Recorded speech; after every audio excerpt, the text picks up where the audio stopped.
দীর্ঘদিনের বকেয়া, বারবার নোটিশ, তবুও কোনো সাড়া না মেলায় অবশেষে কড়া পদক্ষেপ নিল আগরতলার পৌর নিগম। আগরতলা শহরের মহারাজগঞ্জ বাজারের নেতাজি সুভাষ রোডে অবস্থিত ওম ট্রেডার্সের একটি ঘর, যা পৌর নিগমের মালিকানাধীন, বহু বছর ধরে ভাড়া পরিশোধ না করে ব্যবহার করা হচ্ছিল বলে অভিযোগ। পৌর নিগম সূত্রে জানা গেছে, একাধিকবার ভাড়াটিয়াকে বকেয়া মেটানোর জন্য নোটিশ পাঠানো হলেও তাতে কোনো কার্যকর সাড়া মেলেনি।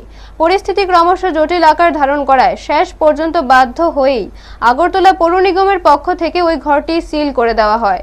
এদিন পৌর কর্মীরা উপস্থিত থেকে আইনানুগ প্রক্রিয়া মেনে ঘরটি বন্ধ করে দেন।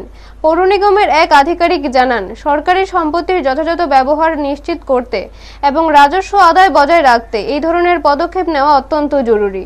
ভবিষ্যতেও যেসব ভাড়াটিয়া দীর্ঘদিন ধরে বকেয়া ফেলে রেখেছেন, তাদের বিরুদ্ধেও একই ধরনের ব্যবস্থা গ্রহণ করা হতে পারে বলে ইঙ্গিত দিয়েছে পৌর কর্তৃপক্ষ। এই ঘটনাকে কেন্দ্র করে এলাকায় চাঞ্চল্য সৃষ্টি হয়েছে এবং অন্যান্য ভাড়াটিয়াদের মধ্যেও এক প্রকার সতর্কবার্তা পৌঁছে গেছে বলে মনে করছেন। ব্যুরো রিপোর্ট, নিউজ তৎকাল 24।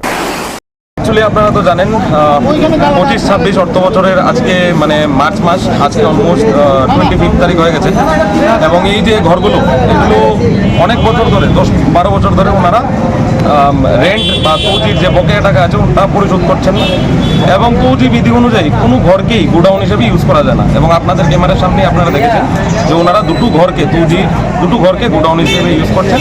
ওনাদেরকে আমরা নোটিশ করেছিলাম কিন্তু কোনো সদুত্তর পাইনি, তার জন্য আমরা আজকে এটা সিল করে দিচ্ছি।